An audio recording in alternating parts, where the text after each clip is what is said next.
We have a guy in the chat, Dalton, DeAndre Toole, saying, get to the Miami game already.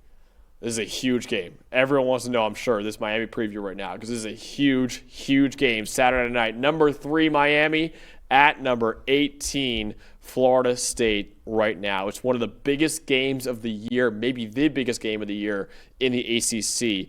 Right now, Miami is the highest-ranked team in the conference. Florida State is the 3rd highest-ranked team, the ACC right behind Georgia Tech. The Hurricanes and Seminoles are also bitter rivals. They've met every year since 1969. This year's matchup is also the first one since 2016 where both teams are ranked. Also the first matchup since 2013 where both teams are in the top 20 of the AP poll too. Miami trying to show they should be the number 1 team in the country right now. Florida State, meanwhile, trying to get their season back on track following a heartbreaking double overtime loss to Virginia this past week. No, absolutely. I mean, that's really the story going into this game. It was going to be, had Florida State won that game, it was going to be, wow, this is the biggest Florida State-Miami game we've had in a long time. Both of them would be top 10. Miami's got the big wins, Florida State. And now the story to me really is, what, can Florida State get back off the mat? And now they're going home. It's in Tallahassee. That's always good, comfortable. There's no issue. I'll say this. There's no issue with Thomas Castellanos and the way he played against Virginia. He was the only reason they were still in that game at the end of it anyway. I think that's the story here. Can Florida State, that's a big loss. It kind of, especially since it was within the conference, it kind of neutralizes the high of the Alabama win week 1. Can they get back off the mat and figure it out against maybe the hottest team in the country? Yep. You have the Florida State offense in this game, which was good against Virginia. It wasn't the offense that was struggling out there. It was the defense. Well, I'll get to later. What should we know, Dalton, when they have the ball, though? Yeah, I mean, I think schematically, this is considering the defensive line and how good the Hurricanes defense has been. I think schematically with Gus Malzahn and Tommy Castellanos in this offense, this is Miami's toughest opponent left, at least for their defense. I think the way that Malzahn can get this run game to the edges, the option looks, the RPO looks, and then the deep shots downfield to complement it, you have to be A+ on your assignments when you play against this Florida State team and all the dimensions and even all the trickery that Gus Malzahn can throw at you. It's always been that way. I think this is the one offense left on Miami's schedule that maybe has a chance to work around this D-line. Now, Florida State, 6th highest run rate in the nation, I believe highest in the Power 4. So, I mean, they're running this thing like a jacked-up academy school with the play calling because it's Gus Malzahn. That's what we do. 3rd in rushing grade, 1st in EPA per rush, 2nd in yards per carry, 3rd in explosive run rate. When you talk about Castellanos, guys like, they got a million backs who have touched the ball this year. Gavin Sawchuk is the main one. When you talk about, Jalen Lucas flying around on jet sweeps and reverses and things like that, just all the different ways that Gus Malzahn can attack a defense and work around that first level to get all those athletes in space and all the motion, all the things you saw them do against Alabama, because between the tackles, they don't really physically dominate you. They run inside zone. They'll run it to keep themselves on schedule. But Florida State's only 60th in run blocking grade. So that's going to be an interesting part too. Can Florida State get anything between the tackles, or is it all on the edges? But I think just the way that Gus Malzahn runs this offense. Because even, again, go back to the Alabama game. What was hurting Alabama? Not just running, boom, smack right at them, right at LT Overton and those guys. You're not making it easy on them. It's bouncing to the edge. It's Castellanos keeping on the read option. Not knowing who has the ball. It's not knowing who has the football. And it's all the reverses with whichever, how many different guys going in jet motions and orbit motions.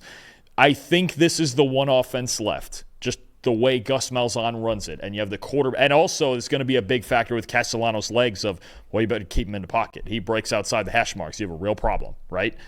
But I think it's the run game. This is the one run game to me, and the one thing that you go, if Miami dominates on the defensive line and just shuts down this offense with the front four the way they've done it the first few, I don't know who's beating them.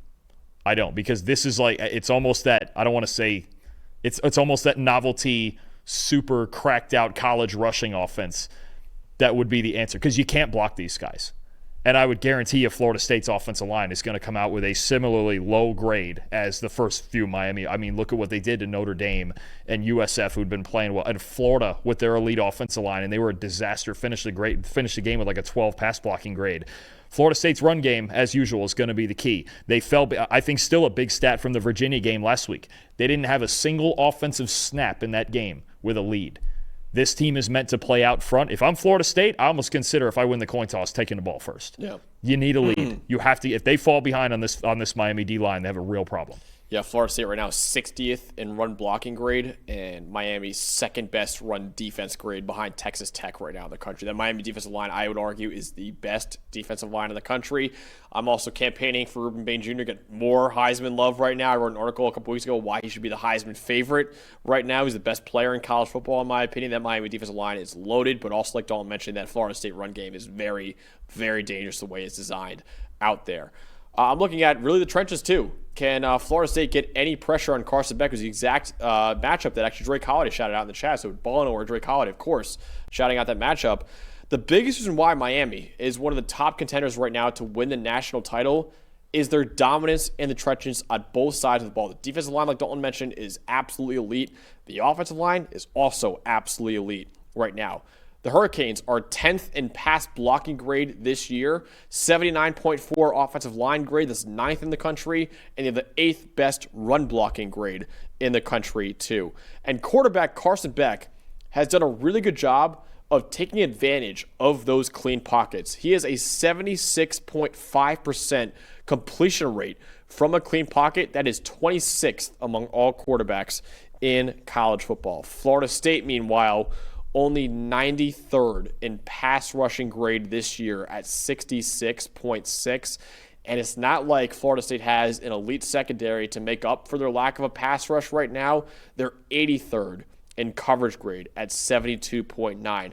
We might see Florida State defensive coordinator Tony White send a lot of blitzes Carson Beck's way, because if you give that guy clean pockets all night, I think Florida State's in for a world of hurt on that defense. Yeah, no, I think that is the tough part. And when you look at Florida State, there is not a single player on their entire team with a 70 pass rush grade. Not one. And the highest defensive lineman is 67.6. That's an issue. It's the same issue we talk about. If you give Carson Beck time, he will use that time in a very productive manner. I think Florida State, and they still have to stop the run against that offensive line with Mark Fletcher and Shamar Brown coming right down to pipe at him. It's not a creative run game. It's basically the opposite of Florida State's, but they're very physical, and they break tackles. So if Miami, they have a shot here in their own way to control the pace of this game. Right? They get the ball first. You talk about, okay, those two big backs getting after it. You talk about that offensive line getting after it. And then Carson Beck, you give him time. And even if you're blitzing, he can see him if you show him too early. So I think it's going to be big. I think it's going to be big for Florida State to not allow Carson Beck. You do have to find a way to disrupt him. But that offensive line, too, I mean, we talk about it with Miami constantly. The trenches, that's where they dominate. And if they dominate on both sides, they'll be just fine again.